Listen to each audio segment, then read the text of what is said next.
இது மகிமை நேரம். ஆண்டவராகிய இயேசு கிறிஸ்துவின் ஈடு இணையற்ற நாமத்தில் மகிமை டிவி நேயர்களை அன்புடன் வாழ்த்தி வரவேற்கிறேன். இந்த மகிமை நேர நிகழ்ச்சி மூலமாக மீண்டுமாக உங்களை சந்திப்பதில் மிகுந்த சந்தோஷம். நம்ம இந்த மாதத்துல நம்ம தியானித்து வருகிறோம், நம்மை நடத்தி வருகிற தேவன். நேற்று நம்ம தியானித்தோம், நீதியின் பாதையில் அவர் நம்மை நடத்துகிற தேவனா இருக்கிறார். அதே மாதிரி இந்த நாள்ல நம்ம ஒரு காரியத்தை குறித்து நம்ம தியானிக்க போகிறோம். ஏசாயா 48 அதிகாரம் 17 வசனம். இஸ்ரவேலின் பரிசுத்தராய் இருக்கிற உன் மீட்பரான கர்த்தர் சொல்லுகிறதாவது, பிரயோஜனமாயிருக்கிறதை உனக்கு போதித்து நீ நடக்க வேண்டிய வழியிலே உன்னை நடத்துகிற உன் தேவனாகிய கர்த்தர் நானே.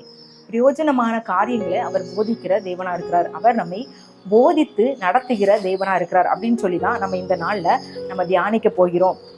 அநேக நேரங்களில நம்ம செய்யறதற்கு என்ன செய்யணும் அப்படின்றதுக்கு நம்ம யார் நமக்கு ஏதாவது கைட் பண்ண மாட்டாங்களா, யாராவது நமக்கு சொல்ல மாட்டாங்களா அப்படின்னு சொல்லி அநேக நேரத்துல நம்ம யோசித்து கொண்டிருப்போம். இந்த காரியத்துல எனக்கு போதனை சொல்றதுக்கு, எனக்கு போதிக்கிறதுக்கு, இதை செய்யணும் அப்படின்னு சொல்லி எனக்கு வழிகாட்டுறதுக்கு யாரும் இல்லை அப்படின்னு சொல்லி அநேக நேரங்களில் நம்ம திகைத்து கொண்டிருப்போம். ஏன் அப்படின்னா, நிறைய காரியங்களை மற்றவர்களுக்கு நம்ம ஷேர் பண்ண முடியாதவர்களாக நம்ம காணப்படுவோம். அப்போ நமக்கு யார் நமக்கு போதித்து நடத்தணும் அப்படின்னா, பரிசுத்த ஆவியானவர் கர்த்தர் நமக்கு பிரயோஜனமா இருக்கிறதை அவர் போதித்து நடத்துவார் அப்படின்றது இந்த வசனம் சொல்லப்பட்டிருக்கிறது.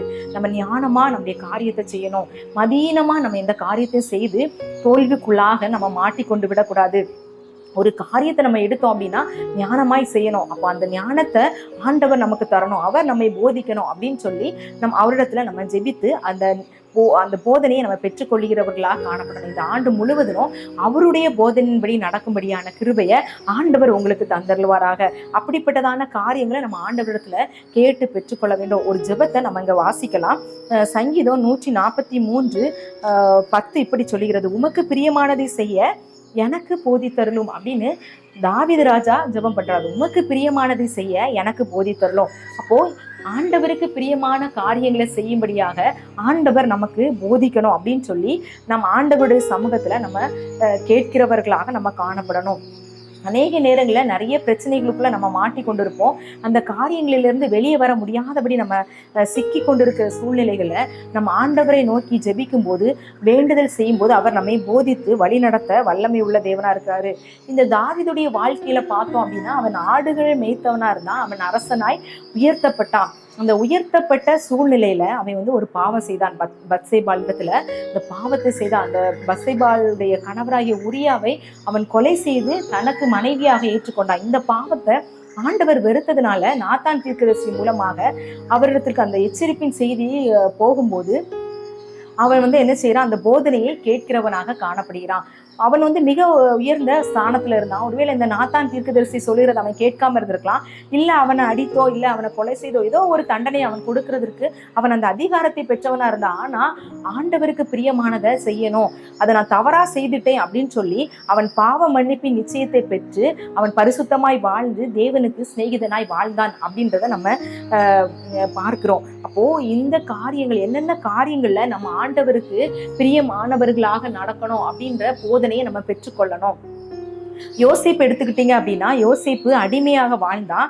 அந்த சூழ்நிலையில அவனுக்கு பாவம் செய்கிறதுக்கு ஒரு சந்தர்ப்பம், ஒரு சூழ்நிலை ஏற்படுகிறது.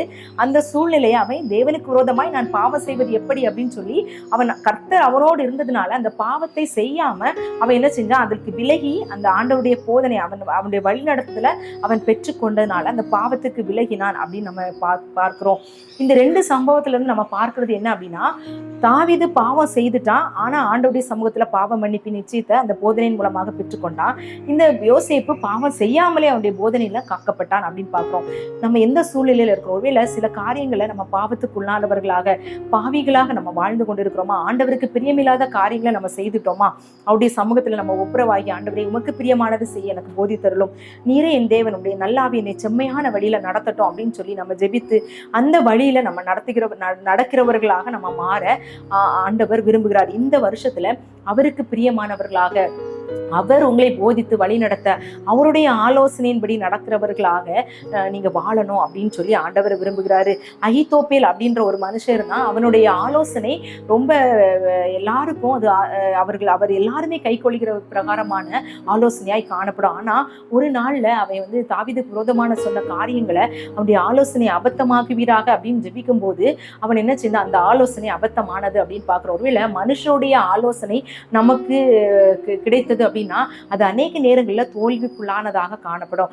ஆண்டவருடைய ஆலோசனை பெற்று நாம் வழி நடத்தும் போது, அவர் நம்மை வழி நடத்தும் போது, அவர் நம்மை போதித்து நடத்தும் போது நமக்கு வர வேண்டிய ஆசீர்வாதங்கள் எல்லாவற்றையும் நம்ம சுதந்திரித்துக் கொள்ள அது ஏதுவாய் காணப்படும் அப்படின்றதுல எந்த விதமான சந்தேகம் இல்லை.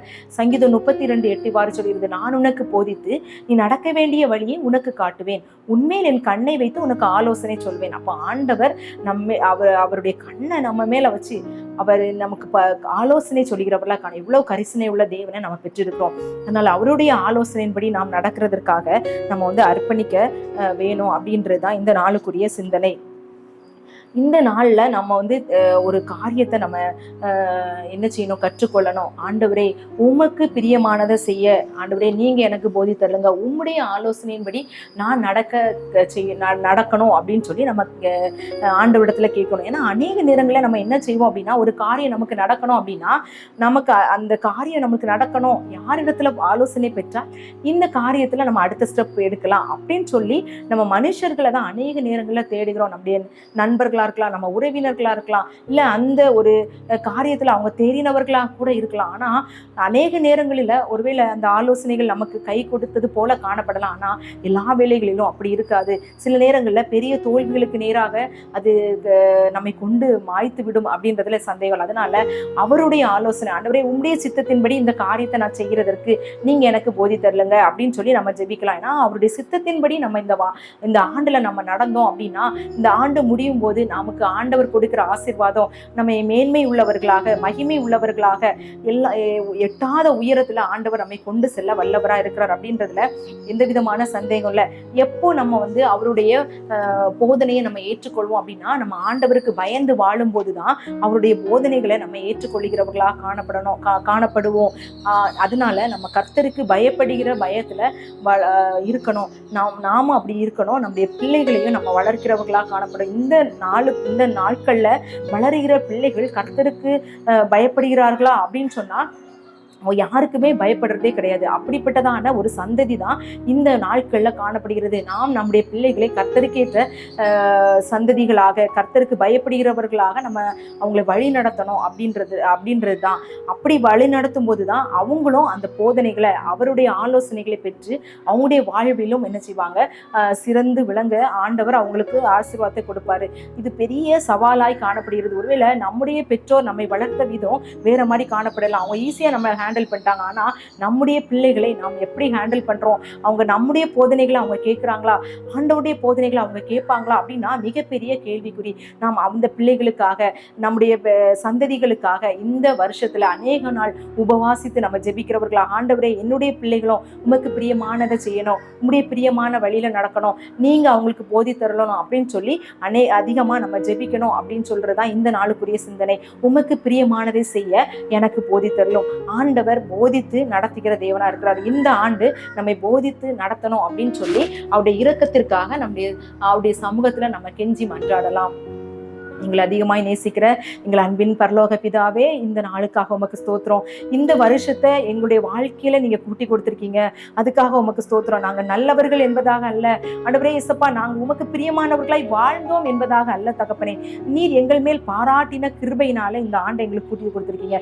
இந்த ஆண்டுல நீங்க எங்களுக்கு போதித்து வழி நடத்த வேண்டுமாறு ஜெபிக்கிறோம். இவ்வளவு நாள் ஆண்டவரே நாங்கள் எங்களுடைய மனுஷனுடைய ஆலோசனையினால, ஆண்டவரே எங்களுடைய சுய புத்தியினால வந்த ஆண்டவரே ஆலோசனையினால, அப்படி போதனையினால நாங்க நடந்து வந்தோம். அதனால எங்களுக்கு அநேக தோல்விகளும் இழப்புகளும் ஆண்டவரே எங்களுக்கு ஆசீர்வாத தடைகளும் காணப்பட்டது. இந்த நேரத்துல உம்முடைய இரக்கத்திற்காக கெஞ்சுகிறோம். உமக்கு பிரியமானதை செய்ய எங்களுக்கு போதி தரலும். செம்மையான பாதையில நீர் எங்களை நடத்தும். நீரே எங்களுடைய தேவன், உங்களுடைய நல்ல ஆவி எங்களை செம்மையான வழியில நடத்தும்படியாக நாங்க ஜெபிக்கிறோம். பிரயோஜனமாக இருக்கிறத போதித்து நடத்துகிற தேவன் எங்களோடு ஒவ்வொரு நாளும் ஆண்டவரே கடந்து வரும்படியாக ஜெபிக்கிறோம். உமக்கு சித்தமான காரியங்களை எங்களுக்கு போதித்து வழி நடத்துங்க.